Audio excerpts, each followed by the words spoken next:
Banyak di antara kita yang ingin sekali untuk bisa ibadah haji. Jangankan di musim Covid seperti ini, ketika keadaan normal pun sulit untuk berangkat. Kalau harus berangkat cepat, biayanya besar, sampai ratusan juta rupiah. Kalau nunggu bisa sampai 15 atau 20 tahun. Kita ingin sekali berangkat haji, mudah-mudahan bisa segera haji ke Baitullahil Haram. Itu merupakan sebuah kewajiban ibadah Allah. Rukun min arkanil Islam, salah satu rukun daripada rukun-rukunnya Islam. Akan tetapi saudara, manakala kita belum bisa untuk haji, belum mampu, niat sudah kuat tapi belum bisa, belum mampu untuk haji, keadaan belum memungkinkan, maka tidak perlu khawatir, tidak perlu bersedih. Sungguh Allah Subhanahu wa taala telah menyiapkan kepada kita amalan-amalan yang sederhana tapi memiliki pahala seperti pahala haji. Rasul sallallahu alaihi wasallam bersabda di dalam banyak hadisnya, ada beberapa amalan-amalan yang manakala kita amalkan, amalannya sederhana, kelihatannya mudah, kelihatannya gampang, bahkan sebagian bisa kita amalkan setiap hari saudara, bahkan beberapa kali dalam sehari. Namun kalau kita amalkan amalan-amalan tersebut, maka pahalanya mendapatkan pahala seseorang yang menjalankan ibadah haji karena Allah Subhanahu wa taala. Setidaknya pada kesempatan kali ini saya ingin menyebutkan ada 5 hadis yang menyebutkan 5 amalan yang manakala kita amalkan kita akan mendapatkan pahala ibadah haji saudara. Yang pertama, hadis yang diriwayatkan oleh Imam Abu Dawud, bahwasanya Rasul sallallahu alaihi wasallam bersabda, man kharaja min baitihi mutatahhiran ila salatin maktubatin falahu mithlu ajril hajil muhrim. Luar biasa apa kata Nabi saudara, kabar gembira buat kita semua. Man kharaja min baitihi mutatahhiran, barang siapa yang dia keluar dari rumahnya mutatahhiran, dalam keadaan sudah bersuci. Keluar kemana? Ila salatin maktubatin, keluar untuk salat jamaah di masjid. Pahalanya apa kata Nabi?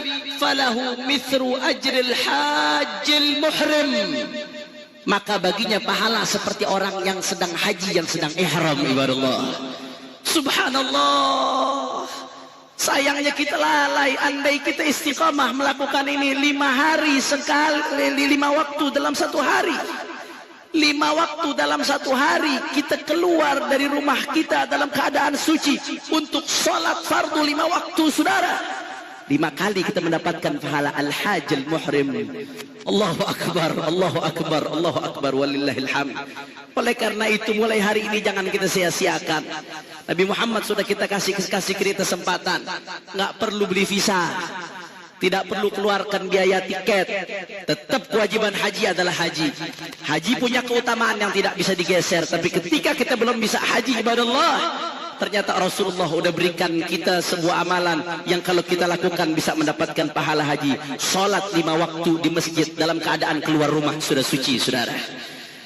Kemudian yang kedua, di dalam hadis yang diriwayatkan oleh Imam Al-Hakim, Rasul sallallahu alaihi wasallam bersabda, man ghada ila al-masjid la yuridu illa an yata'allama khairan aw yu'allimahu kana lahu ka ajri hajjin tamman hijjatuh, atau kama qala sallallahu alaihi wasallam. Kata Nabi Muhammad sallallahu alaihi wasallam, barang siapa yang keluar dari rumahnya menuju masjid, dia tidak punya niat apa-apa kecuali an yata'allama khairan, tujuannya belajar kebaikan, hadir majlis ilmu di masjid, hadir majlis warisannya baginda Nabi Muhammad sallallahu alaihi wasallam, au yu'allimahu, atau punya niat untuk mengajarkan bagi para asatidzah. Apa kata Nabi sallallahu alaihi wasallam?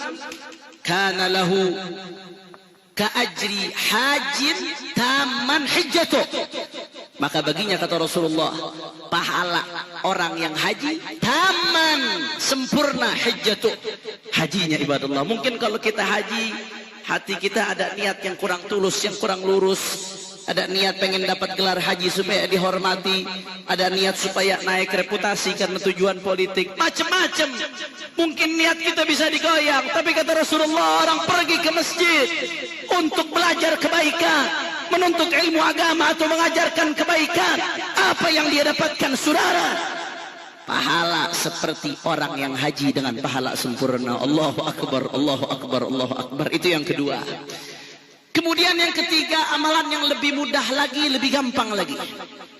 Di dalam sebuah hadis yang diriwayatkan oleh Imam Al-Bukhari, bahwasanya para sahabat yang ekonominya tidak mapan, saudara, mengeluh kepada Rasulullah, ya Rasulullah.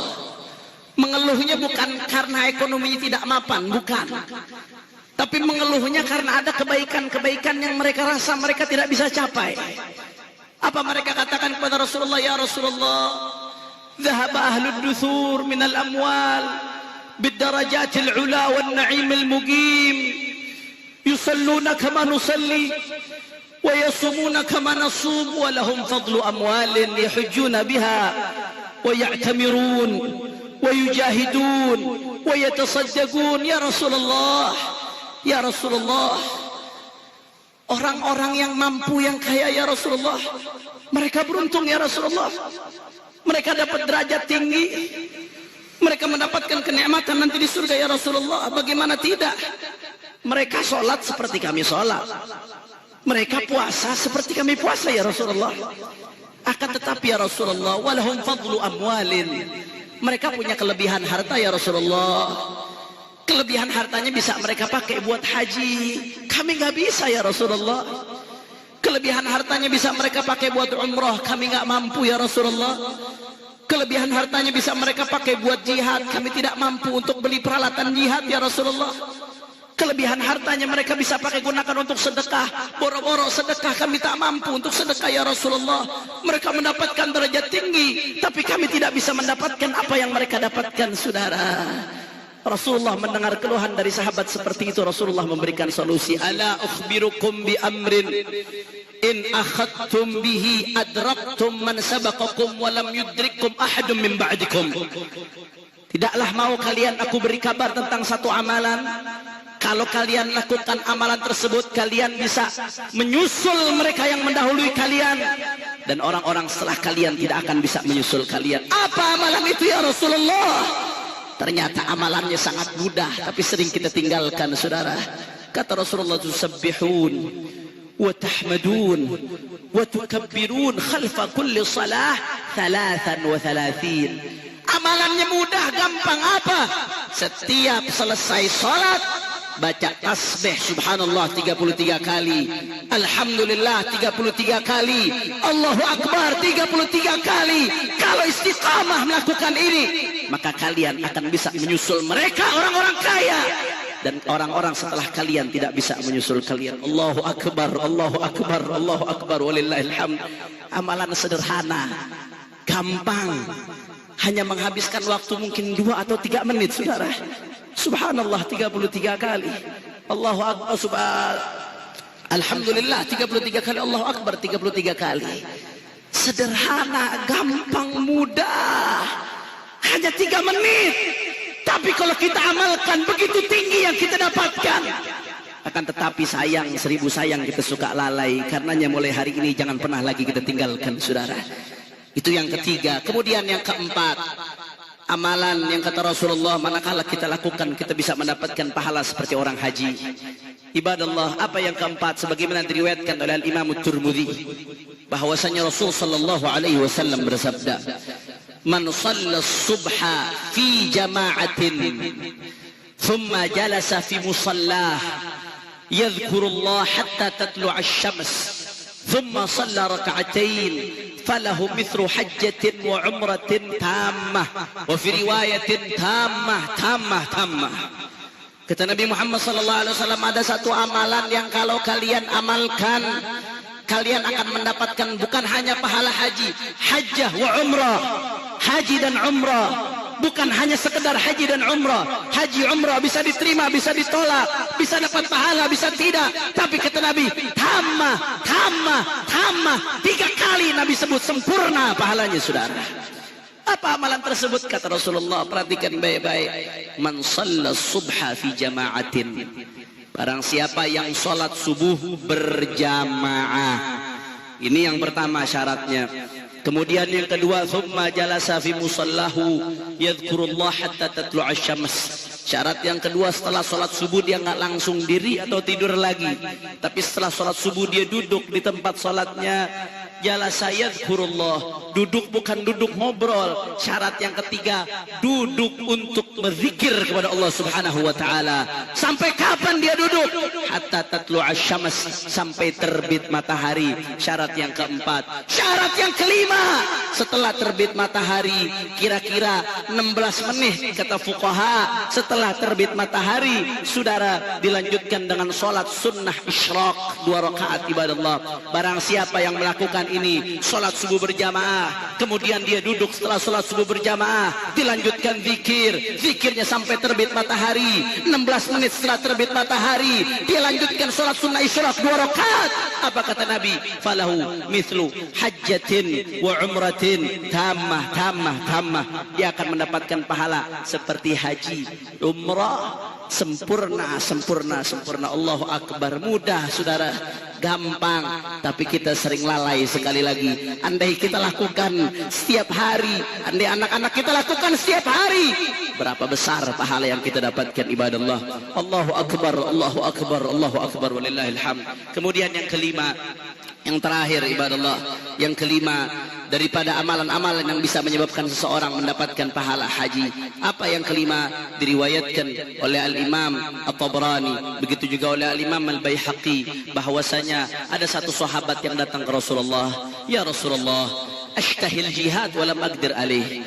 Ya Rasulullah, aku ingin ikut jihad sebagaimana sahabat-sahabat yang lain ya Rasulullah.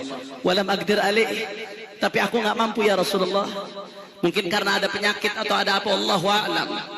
Aku ingin jihad tapi aku nggak mampu ya Rasulullah. Tolong kasih tahu aku amal yang aku bisa mendapatkan pahala mereka. Akhirnya apa kata Rasulullah? Hal baqiya min walidayka ahad? Apakah masih ada orang tuamu salah satu yang masih hidup? Kata dia, "Na'am ya Rasulullah, ummi ya Rasulullah." Ya Rasulullah, ibuku masih hidup ya Rasulullah. Apa jawab Rasul sallallahu alaihi wasallam? Fas'alillah fi birriha. Fas'alillah fi birriha fa idza fa'alta dzalik fa anta hajjun wa mu'tamirun wa mujahid. Allahu akbar. Kata Nabi Muhammad, kalau memang masih ada ibumu, maka itu kuncinya. Kau tidak mampu jihad, jangan khawatir, itu uzur. Kalau kau bakti dengan ibumu, kalau kau lakukan, maka fa anta hajjun wa mujahid wa mu'tamir.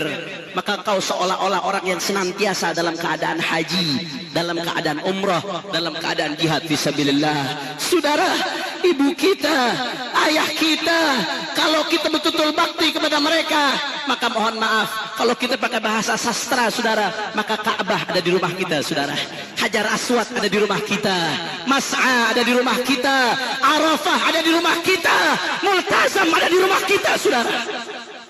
Tapi kita sia-siakan mereka, kita biarkan lewat begitu saja doa-doa yang tidak ada halangan sama sekali, manakala kita dipanjatkan untuk kita saudara. Kita bakti kepada mereka, fa anta hajjun wa mu'tamirun wa mujahid. Kata Nabi, seolah-olah engkau setiap hari dalam keadaan haji dan umrah dan jihad fisabilillah. Mudah-mudahan kita dan anak-anak kita dijadikan orang-orang yang berbakti kepada orang tuanya.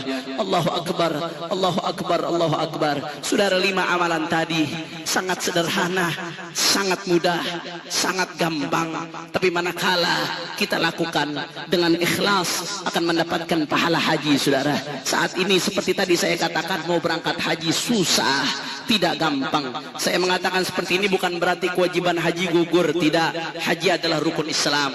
Tetap haji punya keutamaan sendiri yang tidak dimiliki oleh keutamaan yang lainnya. Akan tetapi manakala kita belum mampu haji, ada amalan-amalan tadi yang telah saya sebutkan. Tidak perlu visa, tidak perlu tiket pesawat, tidak perlu biaya besar, maka kita akan mendapatkan haji. Hanya saja butuh taufik dari Allah Subhanahu wa taala. Mudah-mudahan berkat hari yang mulia ini Allah Subhanahu wa taala memberikan kita taufik dan hidayahnya untuk mengamalkan amalan-amalan tersebut. Allahu akbar, Allahu akbar, Allahu akbar, lillahil hamd.